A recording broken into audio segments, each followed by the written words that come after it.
Bienvenido a PDP Expert Podcast con Pablo Arteaga, un espacio para adentrarse en el apasionante mundo de la protección de datos personales. ¿Quieres iniciar tu carrera en protección de datos? ¿Quieres consolidar tu carrera? Este es tu espacio. Comenzamos. Hola, ¿qué tal? Bienvenido nuevamente a PDP Expert Podcast. Realmente no sé cómo introducirte a este episodio. Es francamente alucinante. Comenzando por el hecho de que la reunión que fue un almuerzo, Andrés y yo, terminó siendo un podcast porque la conversación se direccionó a tantos elementos tan increíbles, perspectivas geniales. Eh, Pues yo le dije a Andrés, mira, esto tiene que quedar para el podcast definitivamente. Seguimos conversando un poco ahí en la mesa, terminamos el postre y nos volcamos a un Starbucks que encontramos más o menos cerca. Por eso es que el episodio, pues lo escucharás con algo de ruido ambiental. Tratamos de limpiarle la medida de lo posible al audio, pero en todo caso, te pido mucha paciencia con esta parte de un poco de ruido. Sin embargo, Andrés no deja nada que desear en el sentido de la precisión de sus ideas, la diversidad, la claridad. Andrés es un referente increíble, increíble, increíble en el sector por el hecho de que tiene una trayectoria inmensa, trayectoria que te la voy a empezar a describir dentro de breves instantes, pero que yo quería destacar con el hecho de que ha sido un hombre sumamente consistente y sumamente estratégico. Y también Andrés es un ser humano genial, justamente de estos profesionales que te inspiran no solamente por su calidad profesional, sino también por su calidad personal. Dicho esto, pues te paso a comentarte un poquito de quién es Andrés Pumarino y por qué realmente pues este episodio es increíble por el hecho de que tenemos un profesional de una trayectoria tremenda, tremenda, tremenda. Andrés Pumarino, con su formación base de pregrado en Derecho, pues podríamos pensar que Andrés es sobre todo un abogado, pero no es así. Es un perfil consultivo con amplia experiencia en diversos sectores.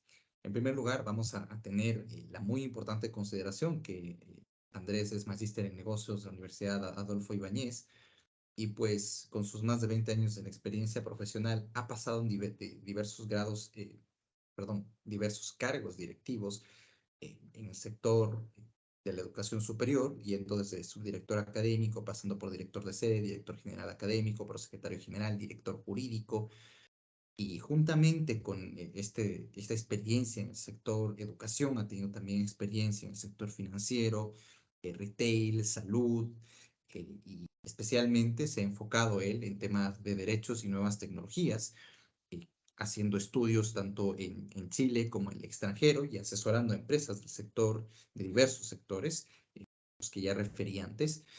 Y además, incluso con una amplia trayectoria, él siendo profesor, tanto en la Pontificia Universidad Católica de Chile como en la Universidad Adolfo Ibáñez, la Universidad del Desarrollo y en instituciones de educación superior extranjeras. Él es socio fundador de Legal Trust. Desde el 2010 esta oficina, tanto de abogados como informáticos, se especializa en tecnología, seguridad de la información y en compliance y asesora a empresas nacionales e internacionales en temas de gobierno corporativo. Un dato sumamente interesante de Andrés es que él está en el mundo de los blogs desde el año 2005. Así que realmente estamos frente a un profesional excepcional con una gran, gran trayectoria y sobre todo, como ya dije antes, un excelente, excelente ser humano. Sin más, vamos a disfrutar las tremendas, tremendas perspectivas que nos trae Andrés Pomarino.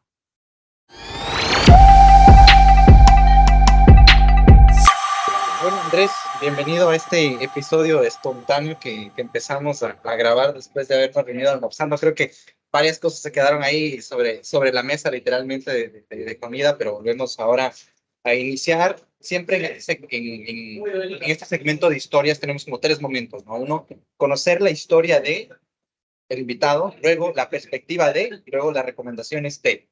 Entonces, quisiera, a pesar de que ya puede sonar algo repetitivo porque ya me comentaste algunas cosas de tu trayectoria. Volver hacia tu trayectoria y sobre todo porque eh, tú no eres nuevo en este tema de derecho y tecnología. Y me da mucha curiosidad cómo fue que nos cuentes cómo fue que entraste y cómo quizás es contraintuitivo que un abogado de cierto seniority, dirían, sea tan fuerte, tan bien movido en reputación digital, en conocimiento técnico, en estructuración de negocios. ¿Cómo logras estar ahí? O sea, ¿quién es Andrés Tumarini? Es la primera pregunta. ¿Y cómo logras lo que has logrado ahora? Yo creo que este capítulo les va a ser muy, muy útil, sobre todo a abogados que quieren reinventar su carrera profesional sin ser tan jóvenes, porque dicen, no, nosotros ya no lo vamos a poder hacer. Cuéntanos, Andrés, bienvenido. Muchas gracias, Pablo, por la invitación, a ti y a quienes nos escuchan en tu podcast. En realidad es un placer poder compartir contigo esta conversación y lo que ya venimos en este día, desde el almuerzo conversando. Pues bueno, te comentaré que mi desarrollo profesional partió primero. Era un abogado que proyectaba trabajarme en un banco. Mi padre era fiscal de un banco. Mi abuelo lo había sido y todo decía que la historia debía seguir ese camino. Pero Internet lo cambia todo. Por allá a finales de los 90 en Chile, los primeros planes masivos de Internet se transforman en algo ya real y veo que ahí hay un mundo de oportunidades.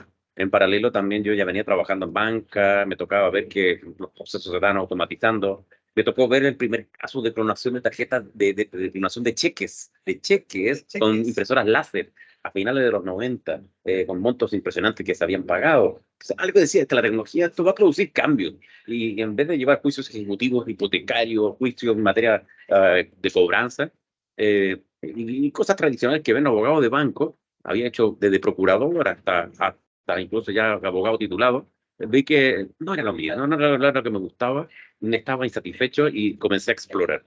Y partí por el mundo de la educación superior. Me entré a hacer clases en las noches y en el día trabajaba en banca. Y bueno, este mundo de Internet y de las clases me llevó a explorar el convertir un curso tradicional de derecho comercial en papel, hoja amarilla, todo rodito que llevaban los profesores a clase, lo transformé en un archivo digital, en HTML, y lo convertí luego en un curso a finales de los 90 online. Luego de un curso terminé haciendo otro, la versión 2, 3 y 4. Luego esto se fue a una LMS, una Learning Management System, una plataforma de e-learning, y entonces la universidad me premió en su minuto con la posibilidad de participar en un seminario que se abrió por allá en el año 2001, que fue el Congreso Europeo de Tecnología de Información. Era el segundo Congreso Europeo en la Universidad de Barcelona. Ahí se me abrió el mundo, explotó, comencé a investigar qué más había, tuve la oportunidad de conocer a Paloma Llanesa en una conferencia, compré un libro de ella, me metí en un mundo de la revolución digital y el derecho, todo lo que era su regulación, y comencé entonces a formarme. Con 31, 32 años, empecé a adquirir más conocimientos en materia de protección de datos, aprendí de lo que era también la seguridad de la información. ¿Hace cuánto es? Estaba hablando del año 2001, 22 años. Entonces, ese mundo se transforma para mí en algo nuevo y comienzo a ver que el derecho tenía algo que decir. Ya habíamos visto problemas en materia de lo que era propiedad intelectual, ¿no? En los casos que comenzaban a darse a inicio del 2000 con la masividad de Internet, eh, que en Chile incluso me toca participar en la modificación de la ley de propiedad intelectual para ajustar la ley chilena a la normativa OMPI en materia de Internet. Y a través, apoyando a la Asociación de Bibliotecarios de Chile, me voy metiendo cada vez más en el mundo de la propiedad intelectual, derecho de autor, todo lo que es software, y ahí empecé cada vez más a meterme. Además, desde la misma universidad me piden que participe en un proyecto de un ERP, que era instalar SAP en esa época, en todos sus sabores, un proyecto de casi 30 millones de dólares, y partí lo tradicional. El abogado revisa los contratos, pero me meto con los informáticos, me comienzo a tomar cursos en materia de estándares. En esa época no estaba la ISO 27001, estaba la BS 799, la British Standard, y era antecesora. A ver, eso te iba a decir, porque quienes no lo escuchan, por ahí debe haber un abogado que ISO 27001, la ISO es una norma estandarizada que tiene las directrices y las guías para establecer un sistema de gestión. El sistema de gestión básicamente es cosas que se hacen para cumplir un objetivo, seguridad de la información. La definición es conjunto de elementos de actividades interrelacionadas, establecen objetivos, bla, bla, bla, cosas que se hacen para proteger la seguridad de la información. Están estandarizadas por varios expertos a nivel global, pero esta ISO 27001 antes comenzó siendo un estándar británico, que es el que acabas de referir. Exactamente. Como paréntesis Sí, informativo. efectivamente, para que uno lo da por sabido y ahí después me dice que hablo demasiado rápido y los chilenos ya hablamos rápido per se. Y claro, en ese estándar comienzo a ir interiorizándome. En paralelo parto con un postítulo en Derecho Informático en la Facultad de Derecho de la Universidad de Chile. Tengo ahí mi mentora, profesora Donoso. Hago el magíster, continúo luego en estos estudios por allá 2004, 2005. Me gano una beca para también a ir a estudiar a España para hacer un posgrado en Educación, Derecho y Tecnología. Allí tengo a Manuel Castells también de profesor, junto a otros profesores en España. Y luego la misma universidad me contrata como profesor online para hacer clases. Te estoy hablando del año 2004, 2005, para hacer clases online, modalidad vía internet, asincrónica, y me contrataron por 12 años y ahí me quedé hasta 2016. Entonces, cada año viajaba a Barcelona, me iba preparando, me iba aprendiendo cada vez más conocimiento. Un año me tocó estar con los mozos de la escuadra en los primeros cursos de phishing, el año 2006, donde los primeros ataques de phishing ocurren en Chile en marzo del 2007, y yo el año siguiente ya venía llegando de haber estado en Europa y veo que todo toca el primer caso de phishing en Chile y me toca también vivirlo por colegas, cosa poco conocida, y vemos la evolución de los nuevos perfiles de delitos informáticos. Chile tenía normativas del siglo pasado, del siglo XX, en materia de protección de datos. Fuimos el segundo país después de México en materia de delito informático. También fuimos el segundo país después de México.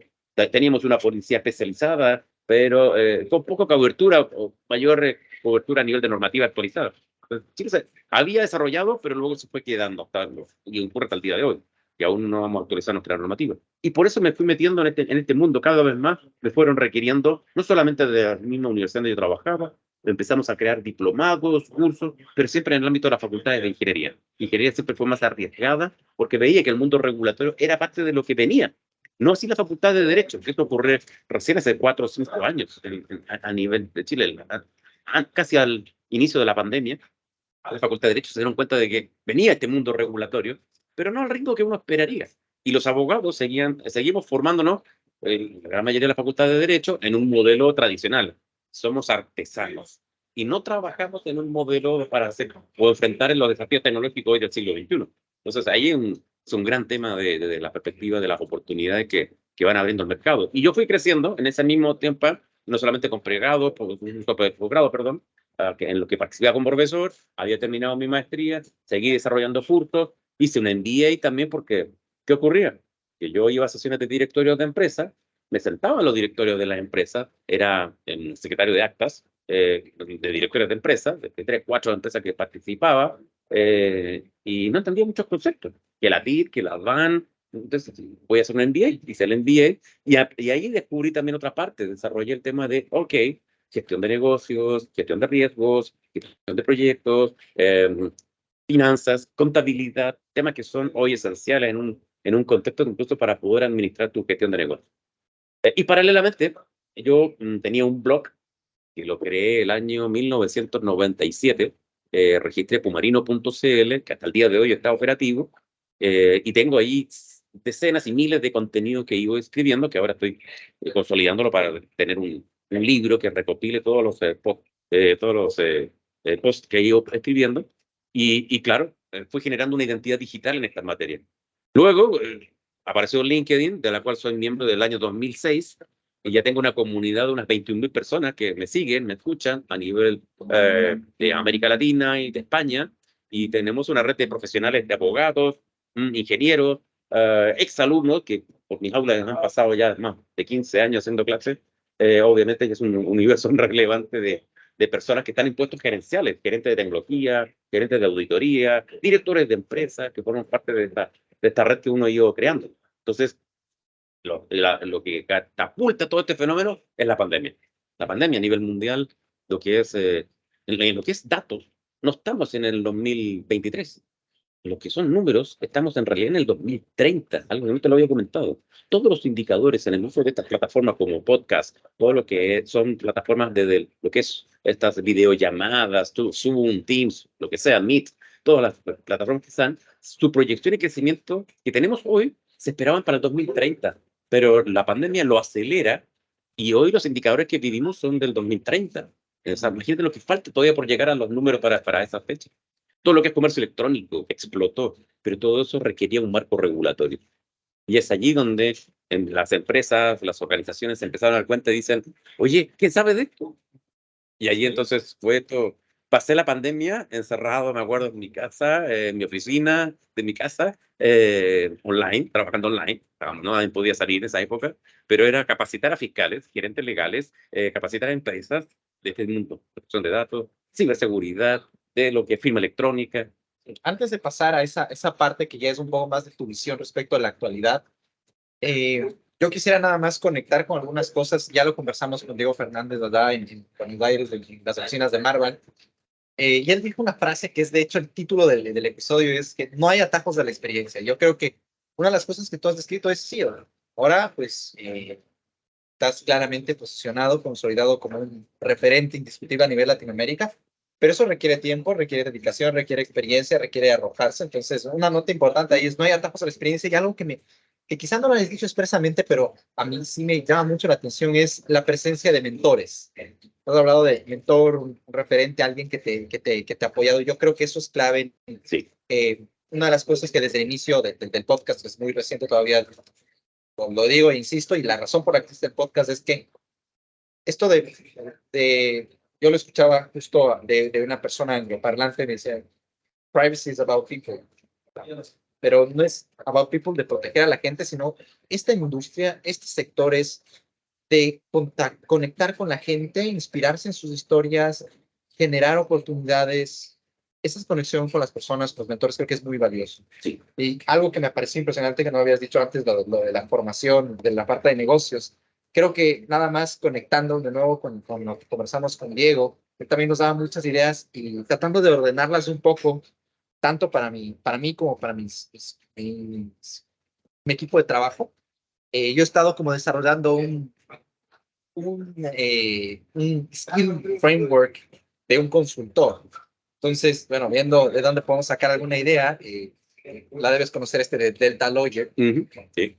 Y yo veo algo así como lo que tú acabas de decir, o sea, está la parte jurídica, imprescindible, pero está la parte de tecnología, está la parte de negocios ahora, que tú acabas de decir. Entonces, de nuevo, yo creo que la insistencia es, no podemos tomar atajos de la experiencia, hay que lanzarnos a experimentar, hay que conocer gente, hay que estar en los lugares, hay que salirse del renglón de abogado clásico.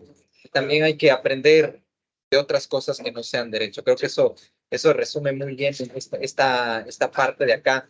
Y con ese pelón, digamos, quisiera que pasemos al gran grueso del asunto, que es un poco tu visión, que creo que de las cosas que conversamos en el almuerzo, creo que eso va a ser lo que más le va a impactar a las personas por todas las cosas que hemos conversado, ¿no? Y acabas de referir este dato que estamos como en 2030 en cuanto a proyecciones, en cuanto a qué se viene. Y ahí yo te preguntaría, bueno, ¿qué ves tú en el horizonte? Digamos, a nivel de lo que es en matrículas, solamente voy a dar un dato, en Chile hay 50.000 abogados laborando. Lo que son matrículas de egreso de cada año son 5.500 abogados al año. El mercado no va a aguantar abogados especializados en familia, comercial, laboral, tributaria. No lo va a aguantar. De hecho, ya está ocurriendo que obviamente a mayor cantidad de abogados los niveles de ingreso de renta están disminuyendo.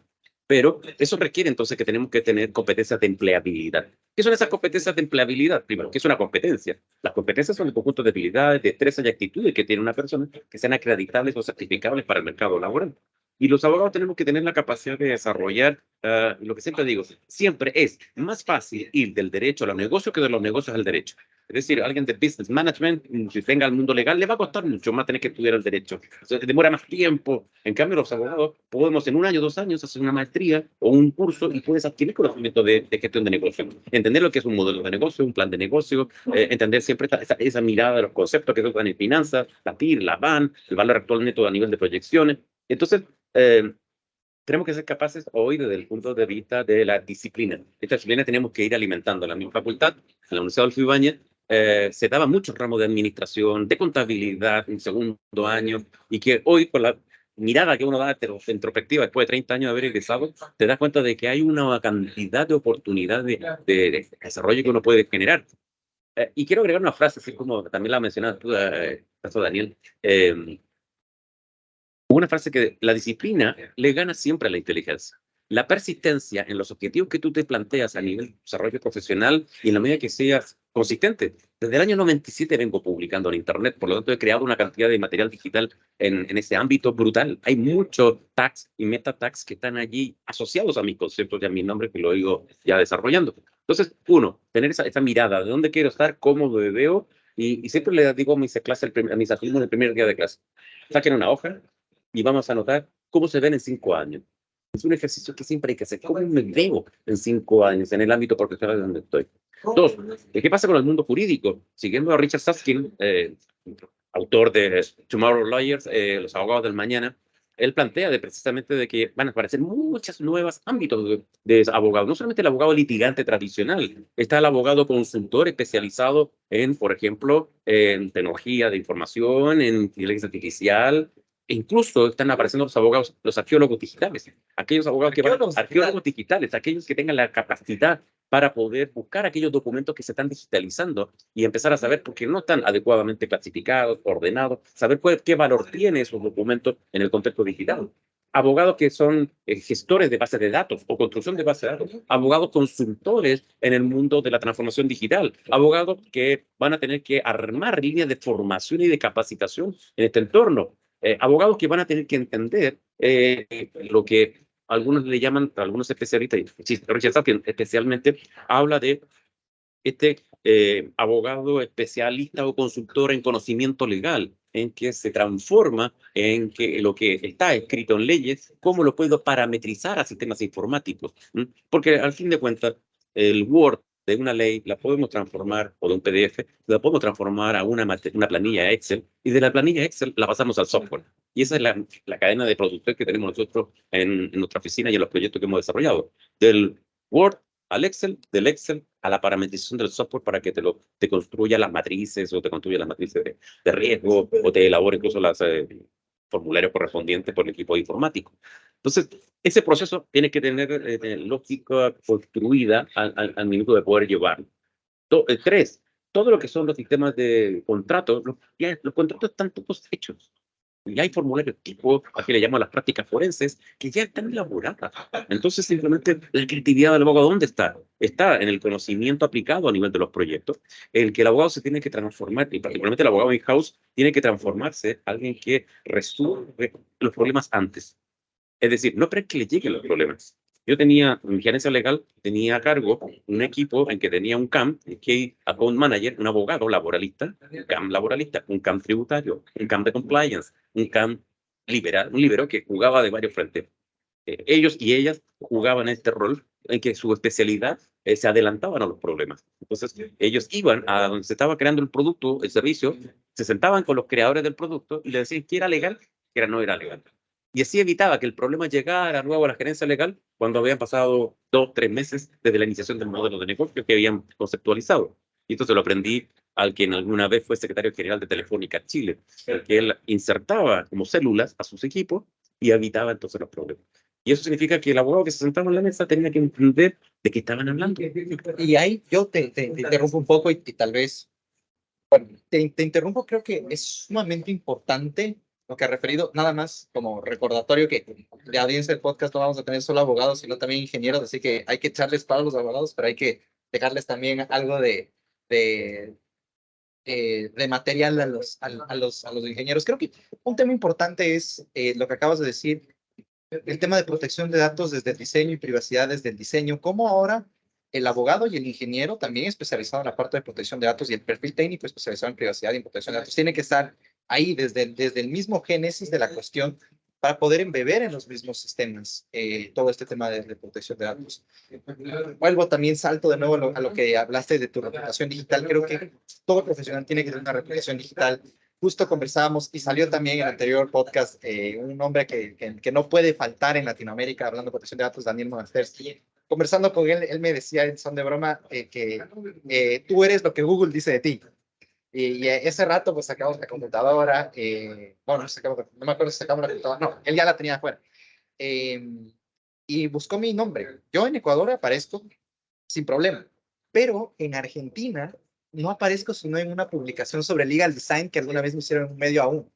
Y acá en Chile sale un cura y otro médico, y eso me llamó mucho la atención, porque justamente ahora en el mercado global de privacidad que conversamos antes de iniciar este podcast, que existe, si uno no existe digitalmente, no existe. Y yo creo que uno de los desafíos que tienen ahora los profesionales, quizá un poco más los abogados, aunque también algunos ingenieros técnicos, es mostrarse y visibilizarse. Creo que ahora hay muchas posibilidades que uno puede tomar, inclusive a nivel individual, pero si no tiene una identidad digital consistente, no lo va a lograr. Entonces, tip profesional importante, no solo hay que ser y hay que mostrar. Sí, y la disciplina es fundamental para eso porque el programar, escribir todos los días un contenido, buscar qué material. Yo tengo una planilla Excel donde los 30 a 31 días de cada mes hay una publicación. Y lo decías tú también, en el almuerzo, hay temas que son calientes, que aparecen en el día y publicarlos en publicarlo caliente. inmediatamente y cambiar esa temática y te ayuda porque la sirve para el mes que viene. Pero efectivamente la disciplina en eso hay que ser muy consistente en lo que estoy publicando. Y además, si voy a hablar solo de derecho y tecnología, no puedo mezclarlo con religión, con sexo, con política. No, voy a tener que ser muy consistente en ese ámbito. Y esto se lo aprendí de un profesor de innovación en Barcelona, de la Pompeu Fabra, que me decía, nos decía, mira Andrés, a veces hay muy poco tiempo en nuestro ámbito diario. Yo aprendo de ciertas personas que sigo y de las cuales estoy aprendiendo y las leo en sus redes sociales, en Twitter, los leo en LinkedIn, de tal manera que me permite estar aprendiendo, recurriendo a los contenidos que van publicando permanentemente. Xavier se llama Xavier Marcet. Xavier incluso participó como director de los Juegos Olímpicos Barcelona, fue profesor de varias universidades, la Barcelona, Autónoma, Politécnica, y se especializa en temas de innovación. Y él, lo que hace, además, fue miembro de la Junta Directiva de Telefónica. A él le tocó decirle que Telefónica le dijera que no a Skype, y cuando Skype se lo estaba vendiendo y se lo vendió a Microsoft. Entonces, realmente tiene un know-how a nivel de proyectos muy interesante de ámbito de experiencia. Creo que es muy importante eso, esa anotación para la generación de contenido y también para cuando uno aprende. Yo una de las cosas que le consultaba a Diego es, oye, ¿cómo haces tú, papá de 3 hijos, socio de la firma de voz más grande de Argentina, profesor? ¿Cómo te mantienes up to date en las cosas? Ex, former Twitter, leyendo cosas. Y creo que vivimos en esa era en la que uno está. Yo, por ejemplo, no uso Twitter, pero uso mucho LinkedIn. Siempre es enseguida tal persona y enseguida o tal página y enseguida las cápsulas de información. Y creo que eso es una estrategia para aprender. Siempre, obviamente, hay que dedicarle un tiempo al aprendizaje más profundo y a la práctica, pero también una estrategia de generación de contenido. Creo que es algo de lo que se debe tomar nota, darse cuenta que hay que generar también algunas capsulillas. Tal vez volviendo ya un poco a la perspectiva del mercado, yo sí quisiera saber un poco, esto no lo conversamos antes, quisiera saber un poco tu lectura de lo que sucedió recientemente a nivel LATAM con este ransomware que les golpeó duro y nos dejó parados a los colombianos. Me comentaste acá también que los aplicó a los chilenos, no solo mucho, pero también en otros países, pero ¿qué ves tú que viene ahora en las implicaciones regulatorias? Porque ahora lo que yo veo es que, ok, aquí va a haber implicaciones de política pública, va a haber implicaciones regulatorias, va a haber implicaciones de awareness también de los directivos que están ahí. O sea, eso ya es una conversión sobre la mesa. Tú me decías, tal entidad no tenía un backup. Y maneja miles de millones de dólares. Sí, no lo tenía. ¿Cómo? Siglo XXI, 2023. Si nos puedes contar un poco tu lectura de describe el fenómeno, para quien para quien vive todavía entre comillas de una burbuja, y la reacción a ese fenómeno. Sí, pues resulta que una empresa muy grande de servicios de almacenamiento de información norteamericana, con su centro de operaciones en Bogotá, recibe un ataque de ransomware. Eso impacta en más de 700 empresas a nivel latinoamericano. Dentro de esas 700 empresas, habían empresas del servicio público chileno y que, como Chile no tiene un regulador en ciberseguridad, una agencia nacional de ciberseguridad, no hay estándares uniformes. Por lo tanto, eso queda a criterio de ni recomendaciones, ni estándares, ni exigencias regulatorias, queda a criterio de cada organismo. Y Chile viene discutiendo desde el 2021 una ley marco de ciberseguridad infraestructura crítica de la información como un mecanismo de poder paliar y hacer frente a estos cambios tecnológicos que estamos viviendo. Resulta que, como no existe alguien que regule y establezca una coherencia normativa y establezca también exigencias técnicas, bueno, cada uno hace lo mejor que puede en la medida de sus limitaciones y sus restricciones presupuestarias y entonces olvida tomar decisiones. Bueno, ¿esto qué impactó? Impactó que Tata Ransomware le generó un dolor de cabeza al principal organismo del Estado de Chile, que mueve más de 30.000 millones de dólares en compras públicas.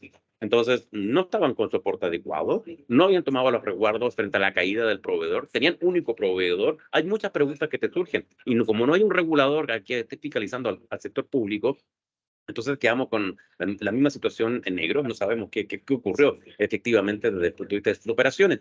Eso lleva al desafío de que los países tienen que entrar a marcos regulatorios de ciberseguridad. Como muchos ya están entrando en protección de datos, vienen las creaciones de estas agencias nacionales de ciberseguridad, como ENISA en Europa, o lo que está discutiendo mismo Colombia. Colombia estaba discutiendo una ley de marco de ciberseguridad con la creación de una agencia, lo mismo que México. También. En Ecuador también lo tiene, sí, también lo recuerdo y haberlo visto. Entonces, Argentina también lo quiere implementar y eso es una necesidad imperiosa. ¿Por qué? Porque nuestras normativas en los mayores países de Latinoamérica responden a un contexto del siglo XX, donde no teníamos tan presente el contexto digital. Entonces, no nos hemos ido adecuando en las exigencias tecnológicas, unificación de estándares, exigencias a nivel de proveedores, respuesta también de los mismos proveedores frente a incidentes, tener mecanismos de continuidad operativa de negocios o de servicios. Eso se requiere que a nivel de un Estado haya alguien que haga de cabeza.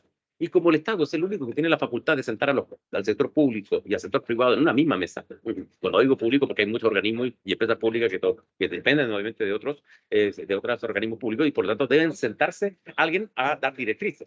Y allí el Estado se sienta con las superintendencias y le empieza a pedir a los regulados que tomen decisiones. Los reguladores, que son las superintendencias, van a tener que ir adoptando sus estándares. Pero hoy en Chile el fenómeno que tenemos es un fenómeno de regulación de ciberseguridad fragmentada.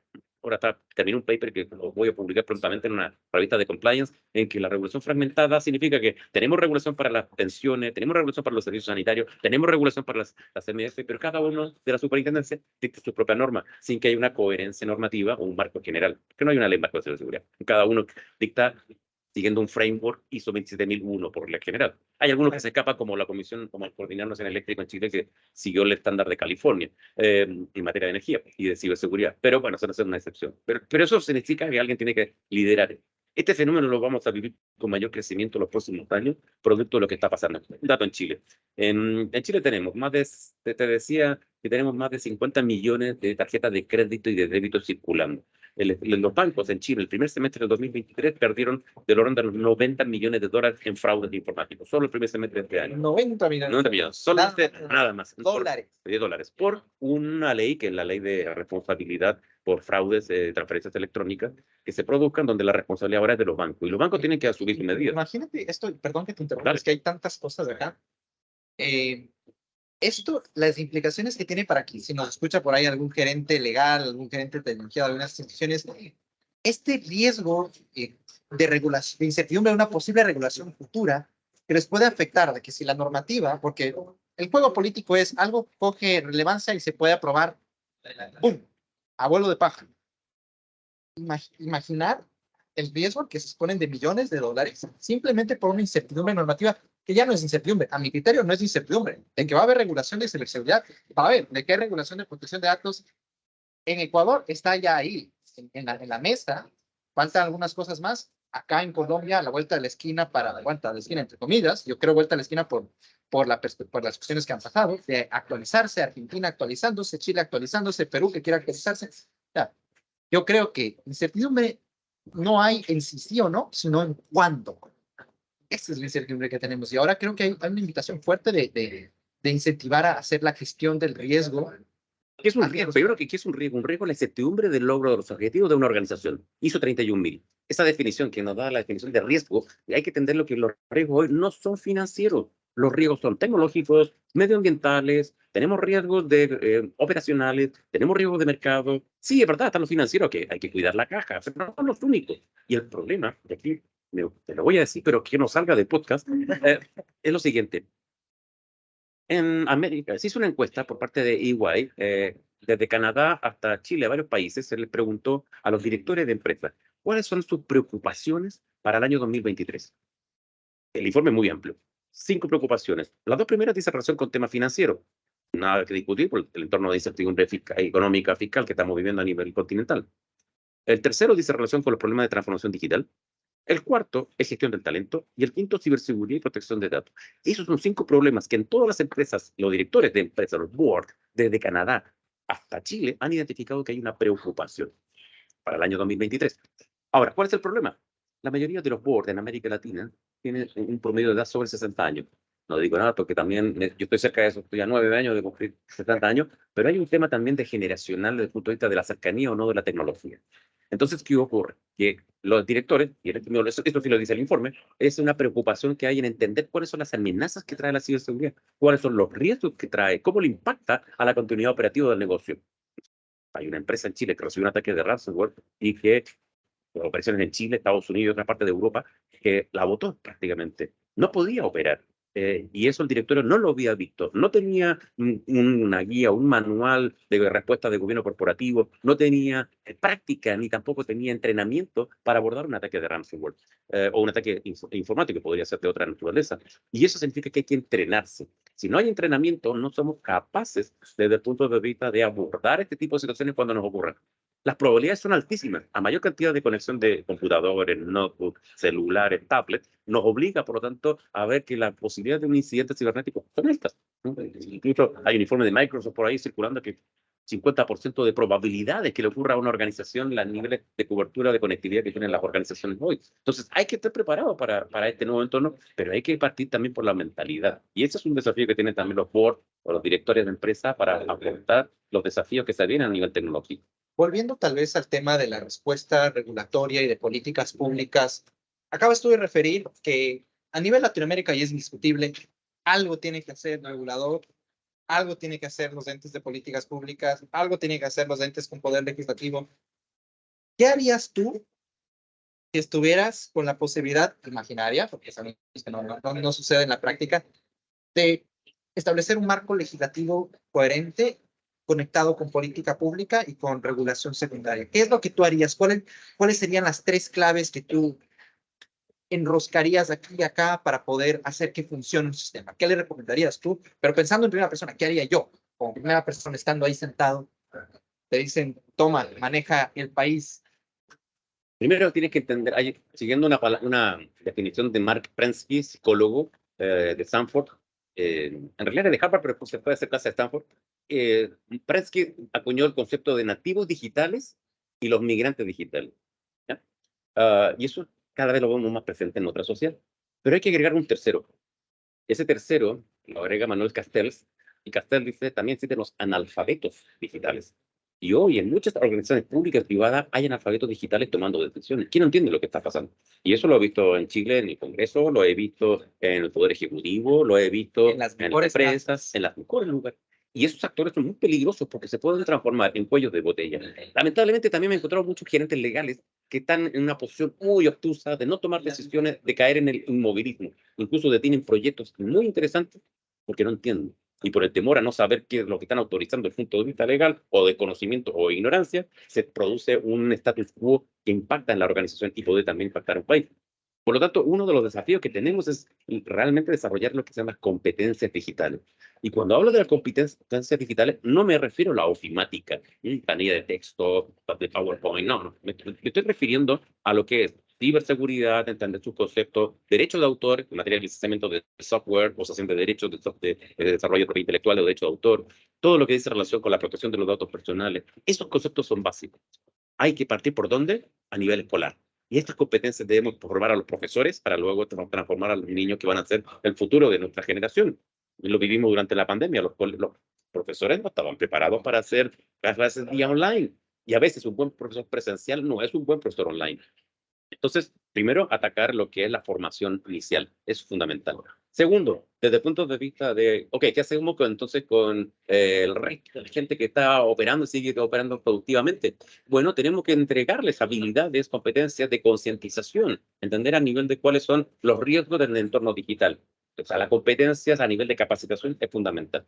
3, tenemos que ser capaces desde el punto de vista regulatorio. La ley no sirve de nada si no tiene un enforcement, es decir, no tiene la aplicación de hacerlo práctico, operativo y sanciones y que le duele. ¿Y cómo duele? A vía de multas, lamentablemente. Y eso lo han entendido los europeos cuando aplican el reglamento europeo y aplican multas que pueden llegar se meta 1.300 millones de euros, o British Airways por un caso de un bug o un error de programación por 240 millones de euros que le aplicaron una multa porque les sustrajeron los datos de los clientes. Bueno, tenemos que ser capaces de que las multas realmente se apliquen. De lo contrario, las empresas estarán en un nivel de un limbo tranquilo porque aquí nunca pasa nada. Tenemos que ser efectivos. Bueno, paraíso de datos. Sí, ¿no? bueno, el caso de Chile, Chile no ha querido avanzar, lleva 10 años discutiendo la ley de protección de datos. Chile es un data paradise. Y ahí, solo para que sea anecdótico, tenía que decirlo algo con todo el cariño de Chile. Llegué, festividades, me han tratado muy bien, he tomado terremoto, he agitado la bandera de Chile, solo no bailé como eres. La cueca. La cueca, no bailé la cueca, pero llegué, me puse un chip chileno para poder tener muchos datos, para poder trabajar en trabajo remoto. En un día, o sea, en pocas horas, 6 llamadas de spam y todos los días, mucho spam. Entonces, Data Paradise me causa gracia porque sí es cierto. Yo decía, bromeando a mi equipo, si tuviera una ex novia y tóxica y la gente de spam en Chile, pues la de spam de Chile le da vueltas. Así es tremendo. Y es un tema que le cuesta entender a las empresas. O sea, entiendo que tienen que vender, pero lo único que están jugando es en contra. Han habido algunos mecanismos de blacklist, como que tiene el Servicio Nacional del Consumidor, pero son voluntarios.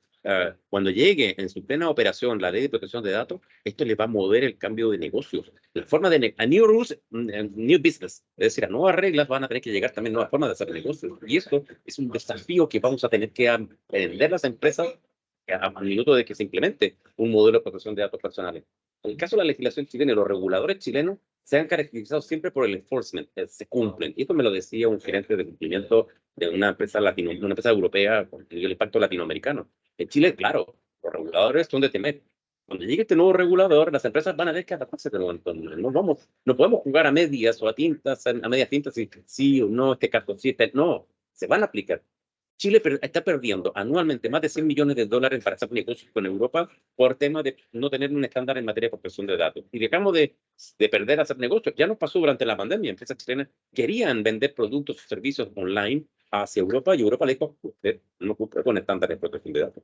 Y teniendo en cuenta eso, por ejemplo, que Chile es un hub para fintech fuerte, ¿ah? Porque, o sea, y aquí viene otro lo que te hacía en un minuto. Imagínate que la desagregación regulatoria llevó a que la Comisión de Mercado Financiero, ex Superintendencia de Banco y de Valores, estableciera, siguiendo el modelo de la SEC americana, Stock Exchange, ellos lo que hicieron fue, ok, a falta de regulación, vamos a regular en materia de protección de datos y de ciberseguridad. Y esto llevó una pelea en el Congreso en su minuto y la ley FinTech trae capítulos específicos que deben abordarse en materia de ciberseguridad y protección de datos personales, a falta de tener una regulación sectorial específica. Y eso genera un problema que ahí dos hablamos muchas veces, vamos por las ramas, pero vamos a volver acá. Hubo una nota curiosa. En Ecuador tenemos ley de protección de datos, pero inmediatamente después los reguladores sectoriales, y lo pueden hacer a título de riesgo operativo, se metieron un poco en protección de datos. Por ahí en la ley FinTech, a mucho pesar mío, yo lo critiqué fuertemente en su momento, metieron el concepto de información de identificación personal. Esa expresión nunca se usa en ningún otro lado de Ecuador, se usa eso. Meten eso, hacen más complejo el sistema. En la ley FinTech por ahí meten un par de obligaciones medio extrañas. Y el problema es que haya un regulador regulando sobre temas de protección de datos personales, de esa falta de coherencia.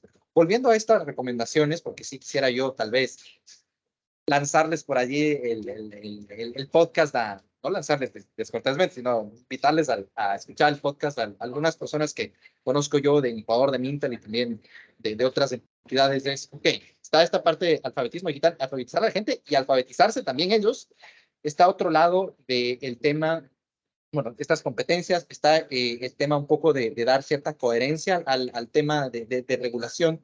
¿Qué más dirías que serían las claves para poder establecer ese marco de gobernanza de estos temas de riesgo digital en un país? Sí, mira, el liderazgo es fundamental.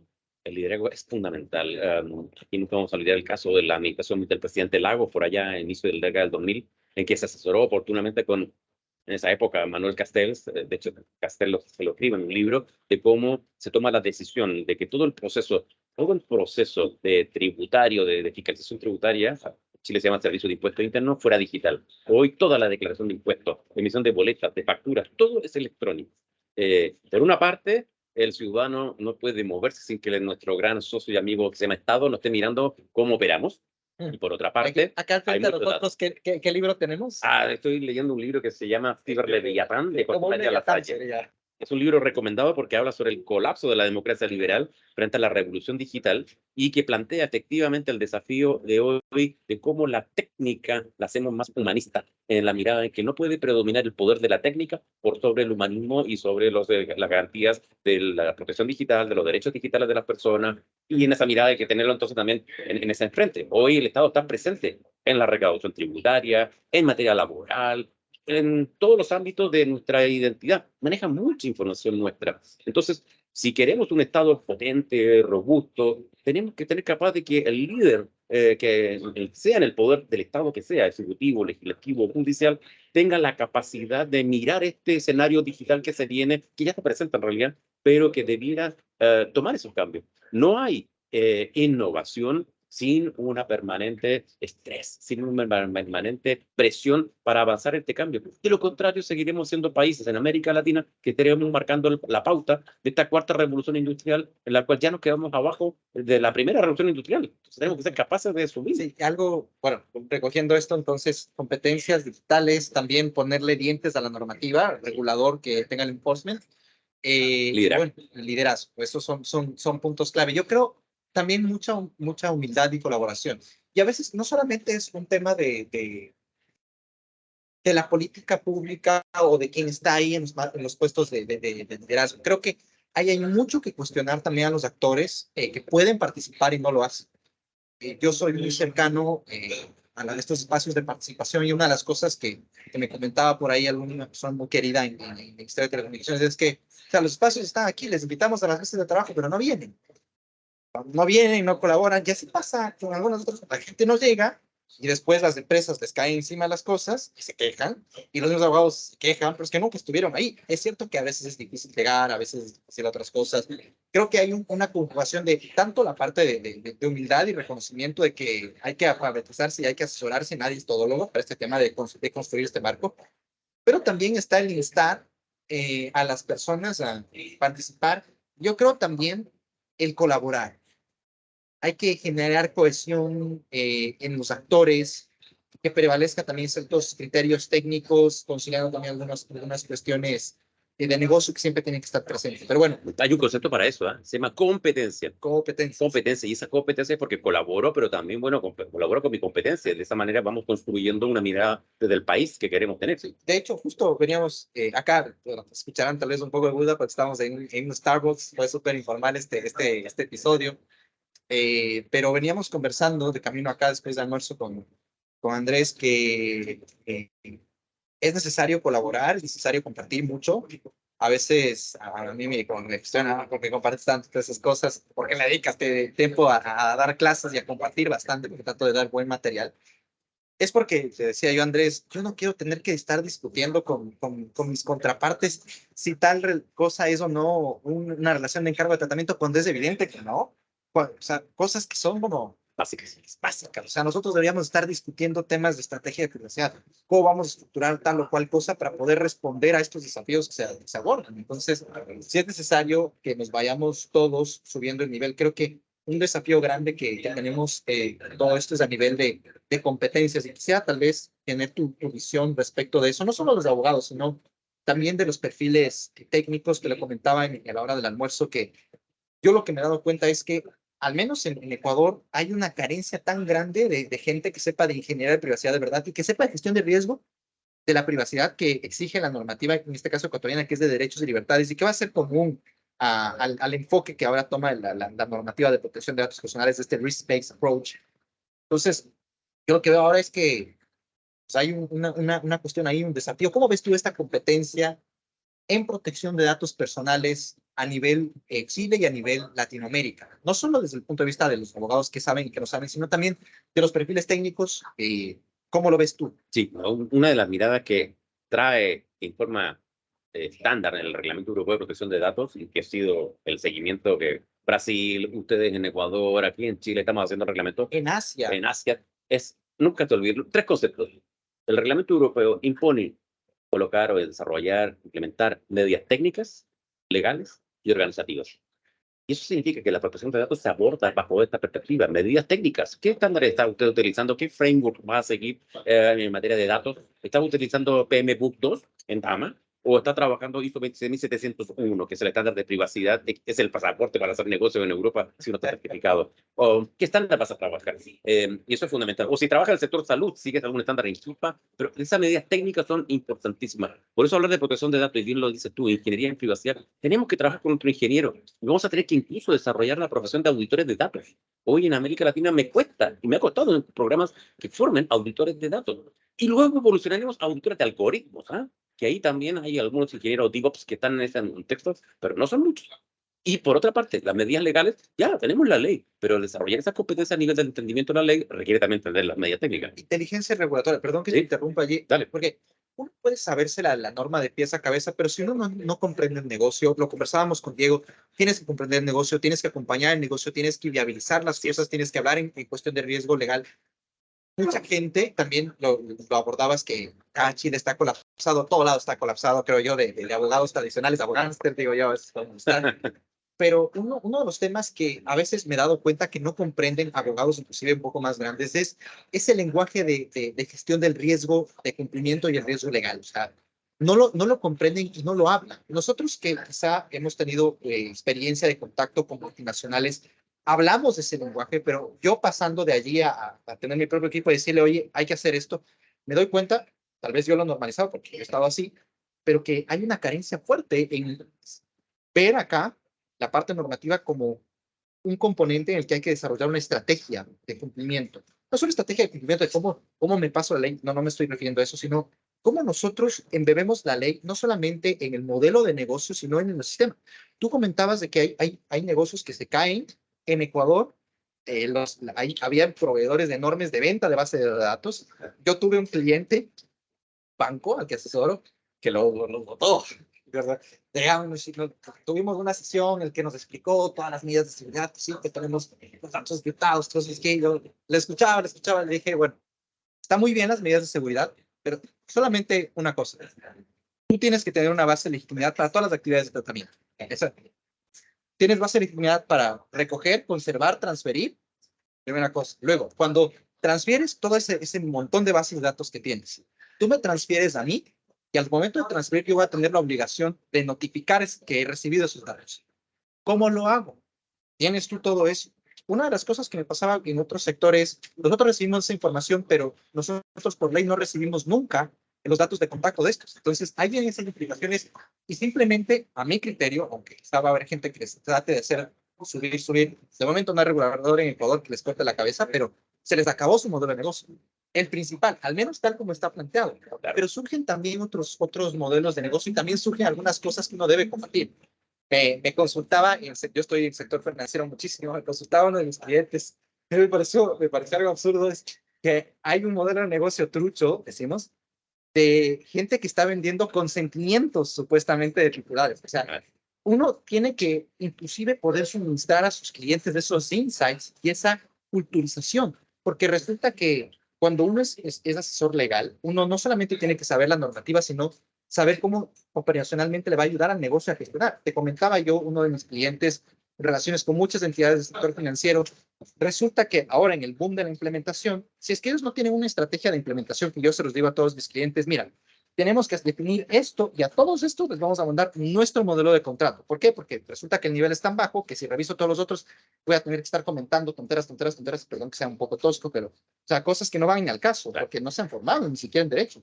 Pero es un tema de estrategia regulatoria porque de esa manera, de otro modo, si es que tú tienes 200 clientes en un modelo B2B, básicamente revisar 200 contratos bien como un ataque de denegación de servicio a tu departamento legal. Sí. O sea, estrategia regulatoria. Perdón que te haya interrumpido. Estabas y fíjate, una recomendación frente a ocurrir a eso, aplicar ley de Pareto, 80-20. Es decir, si soy capaz de identificar que se me repite que el 20% de o sea, que el 20% de estos contratos me genere el 80% del trabajo semanal, significa que tengo que atacar esos contratos y generar modelos tipo. ¿Qué es lo que hicimos en la agencia legal que tenía a cargo? Le dije a un par de equipos de mi equipo, le dije, revísenme qué se repite más en todos los requerimientos de los clientes y háganme una propuesta para estandarizar los modelos. Se dejan disponibilizados en la intranet y las personas, el cliente interno los va a solicitar prehechos los documentos. Nosotros solamente hacemos una revisión rápida porque ya en lo medular, en lo esencial, ya lo hemos revisado. Y de hecho, logramos disminuir y poder dedicar más tiempo en nuestra agencia legal a prevenir otro tipo de problemas, quitándonos de encima ese trabajo repetitivo. Y de hecho, esa medida legal es sumamente importante porque si uno no sabe estructurar esas cosas, después va a tener problemas que van a traducirse, y lastimosamente hay mucha gente que todavía habla en términos financieros, pero nosotros en Ecuador tenemos un defecto grande en nuestra normativa, que es que a alguien se le ocurrió la maravillosa idea de que teníamos que atender las solicitudes en 15 días naturales. Una solicitud de acceso en organizaciones que no tienen una buena gobernanza de datos, que no tienen ni la más penetrada idea de cómo están sus datos, cómo van a eliminar en 15 días, cómo van a dar acceso en 15 días, es imposible. Y ahí es donde la estrategia legal implica, se traduce en unos requerimientos de gobernanza de datos. Entonces, creo que es importante eso sí, medidas legales. Esas medidas legales se engranan en un entorno operativo de negocio. Entonces, creo que Ahí viene por eso son medidas técnicas, legales y organizativas. Y en las organizativas significa capacitación, identificar bien tus procesos, tener claridad respecto a aquellos alcances de tu negocio, saber muy bien cuáles son sus ámbitos de operaciones, de tal manera que estas tres medidas forman parte del rol que incluso el DPO, el Data Protection Officer, el oficial de protección de datos, también tiene que liderar dentro de la organización. ¿Y qué está ocurriendo? Hay un reporte de los consejeros, de la Asociación de Consejeros Europeos, abogados, que señala que hoy el 57% de los abogados están destinando su tiempo a la privacidad en las agencias legales. Entonces, las agencias legales van a comenzar a asumir ese rol de responsabilidad. ¿Estamos preparados para eso? sí.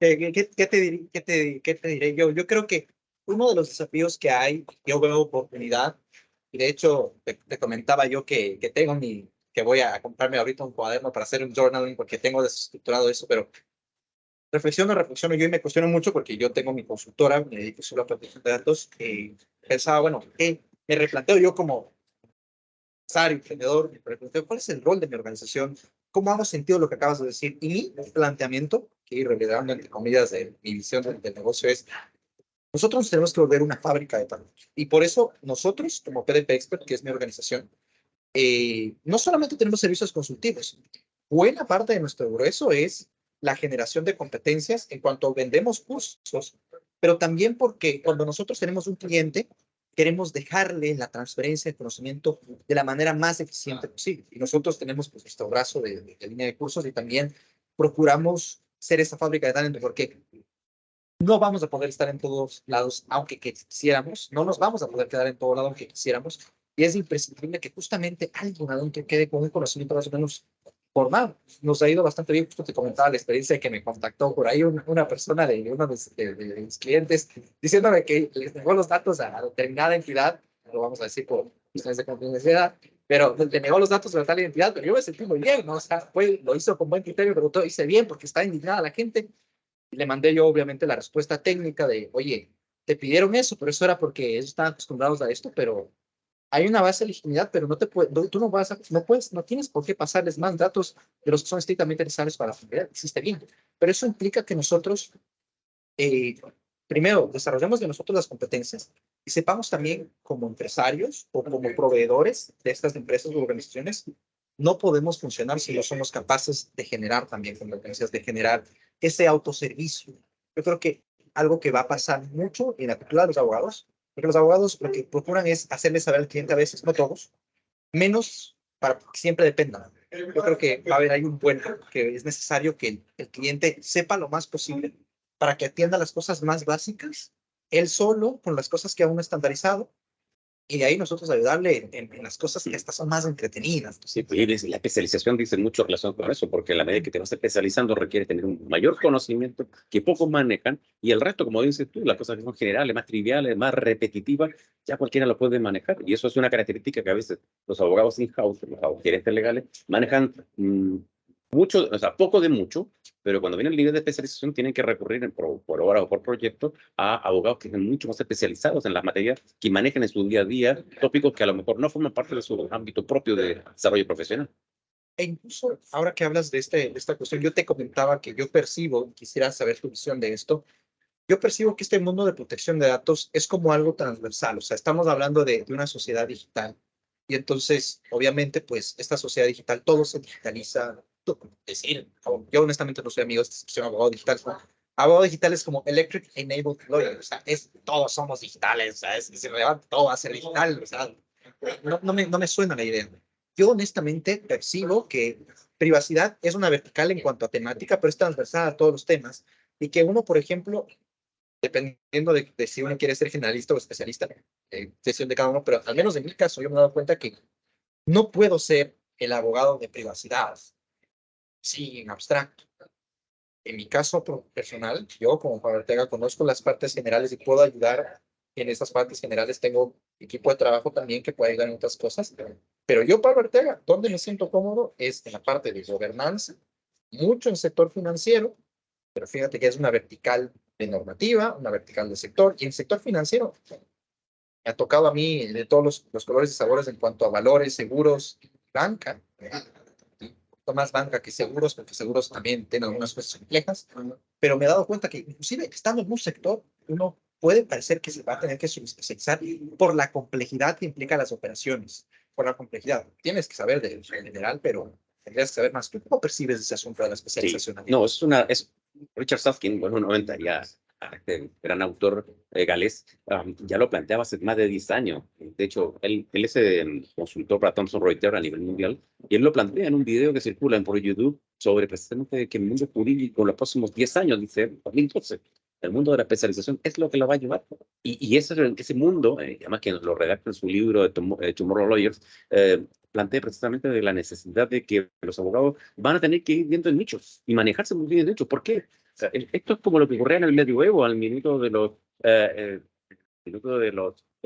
escribas, en lo que eran los códices, en que se escribía al margen y previo a la codificación, la gran cantidad de normas que teníamos dispersas llevaba a una saturación regulatoria.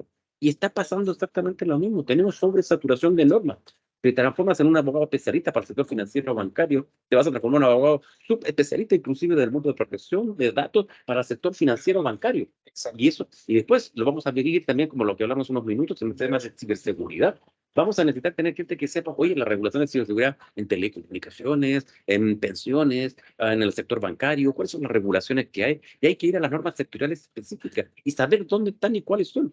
A ese nivel de detalle vamos a comenzar a abrir, porque es algo que se nos va a ir desarrollando cada vez más. No hay un código de ciberseguridad, no va a haber un código en materia de ley de protección de datos personales.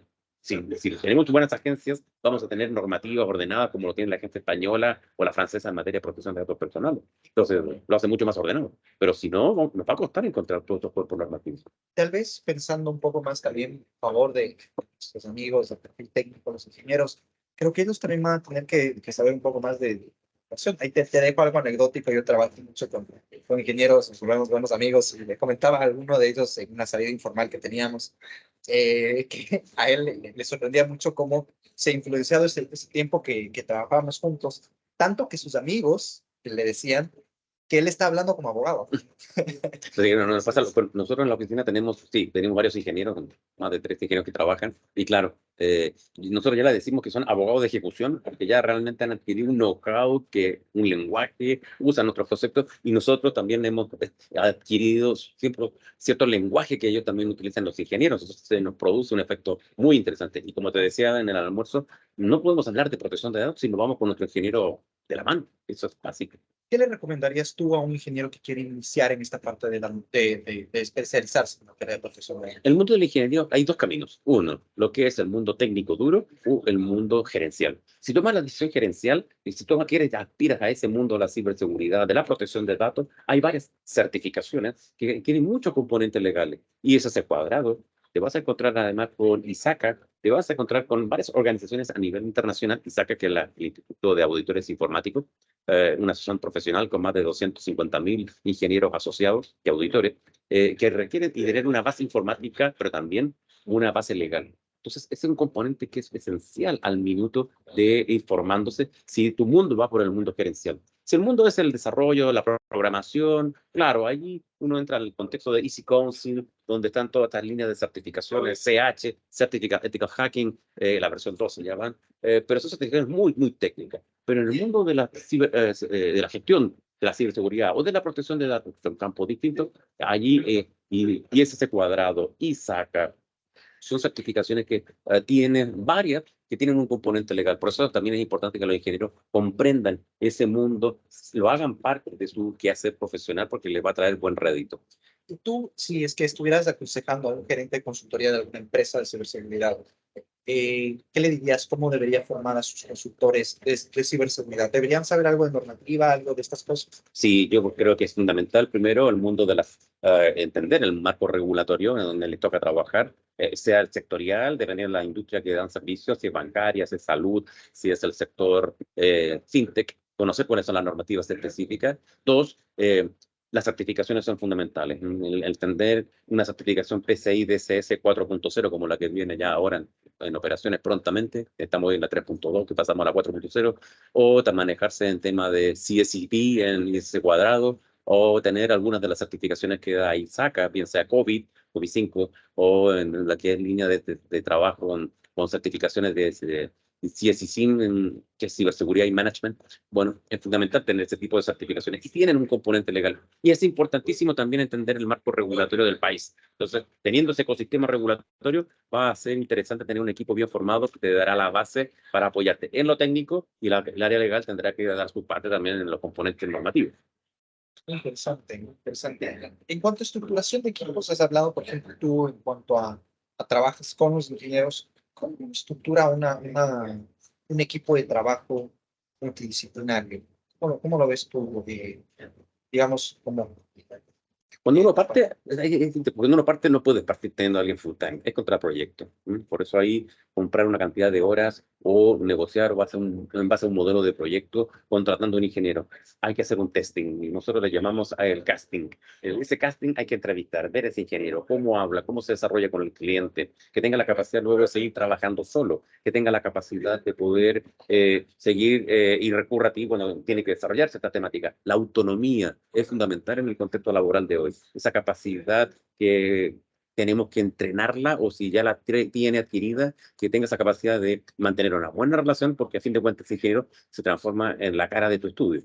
Y por otra parte, ese ingeniero también tiene que tener una muy buena sintonía con clientes, contigo a nivel de tu equipo con la cual tú trabajas, de tal manera de poder cumplir los tiempos. Las cartas GAN son fundamentales. Es algo que también tenemos que acostumbrarnos los abogados a trabajar con cartas GAN. No generalmente estábamos formados para ese concepto. Se lo aprendí en el mundo del management, en que uno tiene que desarrollar cartas GAN, trabajar con tiempo, con plazo, para cumplirle adecuadamente los niveles de exigencia que tiene el cliente. Perfecto. Aquí hemos saltado casi que sin darnos demasiado cuenta a la parte de ciertas recomendaciones. Recuerden que habíamos dicho que hay tres grandes momentos: conocer un poco Sí. al entrevistado y ver su visión, y ahora un poco de tips prácticos. Tal vez ya para ir cerrando, porque la gente dice, tus podcasts deben durar solo 15 minutos. Digo, ah, no, no siempre se puede. Tenemos el segmento de galletas donde son, les llamamos PDP cookies, curiosamente. Pero acá nos extendemos un poco más, sobre todo porque queremos conectar con las historias, pero vamos a esta parte de un poco más de recomendaciones para ir cerrando para la audiencia. Y yo creo que es manifiesto el hecho de que hay una oportunidad muy grande, tanto para los perfiles técnicos como para los jurídicos, a propósito de todo lo que está pasando ahora. ¿Qué harías tú si es que tuvieras que empezar desde cero hoy, conociendo todo lo que ya conoces, para poder tomar esta ola de felicidad? Pero toma en cuenta que estás desde cero. Andrés Pumarino es reverente LATAM, pero tenemos a un Andrés Pumarino con todo lo que sabes ahora, pero desde cero, from scratch. Sí, cuando uno parte, sin mochila. Sin Sin mochila, lo más liviano posible. Algo que conversamos si tenía o no tenía oficina, como parto. Creo que en el contexto de hoy, tener una oficina de caoba y muebles ya no se justifica. En el contexto de hoy es el conocimiento el que vale. Eso es número uno. Dos, networking. Las redes son fundamentales y esas redes las puedes armar desde la academia, desde también las sesiones gremiales, desde de tu compañero de universidad, de tu compañero de curso, de un curso de colegio, armar tus redes, saber con quién cuentas y con quién puedes dirigirte. 4, tu mejor doctorado es una pasantía por diversos países que sean atractivos. Bueno, no he hecho un doctorado, pero sí he tenido la oportunidad de hacer 2 pasantías en Apple, en Cupertino, San Francisco, 2 veces. Estar dentro de Apple, para mí fue una semana cada vez impresionante. Aprendí mucho en una sola semana. Y he tenido oportunidad de estar en Helsinki, en Francia, en España, y eso me permite imbuirme de culturas, de cosas que en América Latina pueden pasar 5 años todavía para que llegara a ocurrir. El conocer otras culturas, cómo operan y trabajan otras empresas, también es importante en el mundo cultural que vivimos hoy. Saber cómo trabajan los europeos, cómo trabajan los latinoamericanos o los americanos, también se genera formación y oportunidades. Eso hay que aprovecharlo en la juventud cuando uno está partiendo. A mí fue la vida la que me fue dando esas oportunidades. No lo tenía planificado, pero se fue dando. Desde otra perspectiva también, la triple L, Lifelong Learning, aprendizaje a lo largo de la vida. Tomar un curso central es fundamental. Yo ahora estoy viendo qué curso voy a tomar este semestre, pero yo para aprender permanentemente estoy tomando un curso vía online, vía presencial, para compartir y para conocer a otros profesores. Ya estoy pensando qué otro programa, yo llevo 2 maestrías en el cuerpo, qué otra tercera maestría voy a necesitar. ¿Por qué? Porque el conocimiento, hay un reporte del MIT que señala que el conocimiento escrito y publicado se ha ido duplicando desde el año 2020 cada 75 días. Y todo ese conocimiento desde la era del año cero de Cristo hasta el día de hoy es cada 75 años. Desde el año 0 a 1750 se demoró todo ese tiempo en duplicarse el conocimiento escrito y publicado. Hoy, cada 75 días. Entonces tenemos que estar permanentemente aprendiendo. Y ahí viene otro concepto. Aprender a desaprender para volver a aprender. Y es una frase que se la tomo de Alvin Toffler. Toffler fue un futurólogo, profesor norteamericano, pueden googlearlo. Tiene varios libros, El shock del futuro, La tercera ola. Él hablaba de las 3 olas, la ola agraria, la ola industrial y la ola de las comunicaciones, que es la tercera ola. Bueno, los analfabetos del siglo XXI no son aquellos que no saben leer o escribir, sino aquellos que no tengan la capacidad de aprender a desaprender para volver a aprender. Y ese es el desafío que muchos profesionales, incluso ya los que están de mi edad, tienen que aprender a dejar cosas del pasado para embarcarse en este nuevo entorno que se tiene. ¿Qué le recomendarías tú a una persona? Porque hay muchos que están ya, especialmente lo veo en los gremios de los abogados, que son más tech, tienen más fácil la cancha ahí, pero un abogado que quiere salir de este mundo tradicional hacia este mundo de, no solo de privacidad, que es el gran tema de este podcast, sino al mundo de los cibernéticos, dirían los. ¿Qué debería hacer? ¿Cómo debería empezar si es que es un abogado solo de corporativo, solo de familia, o sea, un abogado de corbata, terno y juzgado es que nunca tiene nada con eso? ¿Qué crees que debería hacer? ¿Qué le recomendarías? Primero, no pensar en una maestría, no, calma. Lo primero es tomar un curso. Un curso. 2, autoevaluarse, hacer un autodiagnóstico. ¿Cómo están tus competencias digitales? Es decir, ¿Qué entendemos por competencias? simplemente entender qué es lo que sabes de protección de datos, qué entiendes de ciberseguridad, qué entiendes de derecho de autor. ¿Y por qué el derecho de autor? Porque recordemos que para lo que es América Latina y Europa continental, el derecho de autor es el mecanismo con el cual se regula el software. Lo importante es entender cómo se regula el software. ¿Qué conocemos de eso? Obvio, yo doy por descontado que sabemos ofimática, por ese PowerPoint. Y los abogados quedamos solamente en el Word algunos. Y no saben hacer una macro en Excel o no se saben sacar números. Tengo muchos colegas que no han logrado todavía superar ese problema. No tienen competencias para poder, les costó mucho en la pandemia usar Zoom o Teams, videollamadas. Entonces, ese tipo de competencias, ese es el test. Luego, entrar a profundizar por vía de un curso en temas regulatorios en estos ámbitos. 2, hay muchos cursos gratuitos y algunos de pago en Internet. Puedo buscar en YouTube, aprender a nivel de conocimiento. Hoy el conocimiento está en Internet todo, es una biblioteca abierta. Entonces puedes ir autoformándote. Si no tienes la disciplina, bueno, toma un curso pagado y ahí te obligas a cumplir un horario. Pero o te subes a la ola o la ola te va a arrastrar. Y ese es un desafío que tienen todos los profesionales en todos los ámbitos. Creo que más aún en el derecho. Nuestra profesión es demasiado conservadora. Acá en Chile tienen una discusión. ¿Son los auditores o son los abogados? No sé quiénes son los conservadores. Yo creo que somos los abogados más conservadores que los auditores. Qué buena esa discusión. Nunca me la había planteado.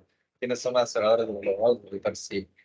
Bueno, muchas gracias, Andrés. Con esto creo que podemos ir cerrando también para que nuestros queridos oyentes no se aplaste con un episodio demasiado largo.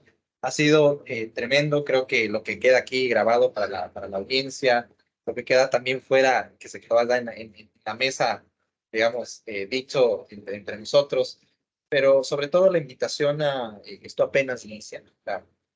Es cierto que tú, por ejemplo, llevas aquí muchísimo tiempo en estas cosas, pero todavía quizá el mejor momento para iniciar era ayer, pero el segundo mejor momento es, ¿sabes? Sí, debí haber empezado, ¿no? Es ahora. Comienza ahora haciendo un pequeño cursito por ahí, lo ves en YouTube. Hay muchos cursos, muchos cursos gratis. Entonces, creo que hoy por hoy tenemos una gran oportunidad todos, de formarnos fácilmente y ser partícipes de este diseño proactivo del futuro. A mí me gusta verlo así. De hecho, yo tengo ahí en mi LinkedIn diseñando el futuro de la protección de datos, no precisamente porque me queda la vaca sagrada de protección de datos, sino porque siento que podemos ahora marcar el paso simplemente compartiendo esta experiencia y ese es el propósito de este podcast. Te agradezco porque haces parte de ese diseño. Seguro estoy muy seguro que va a haber mucha gente que se va a aprovechar de esto, abogados y gente que no es abogada, porque hemos hablado mucho de derecho, pero tengamos algo de paciencia. Dentro de poco vamos a tener algunos invitados que no son de perfil jurídico, ni siquiera ingenieros. ¿Ah? Por ahí el spoiler, vamos a tener a mi querido amigo mío, Leocadio, que él no es ni ingeniero ni abogado, y sin embargo él da clases a ingenieros y abogados. ¿Ah? Y sabe muchísimo de toda la regulación del ATE. Es tremendo el Leocadio. Y bueno, muchas gracias a todos, un abrazo y nos vemos en el siguiente episodio. Muchas gracias, Pablo. Gracias por acompañarnos en este episodio. Si te ha gustado, comparte con más personas y déjanos un review. Nos vemos en la próxima.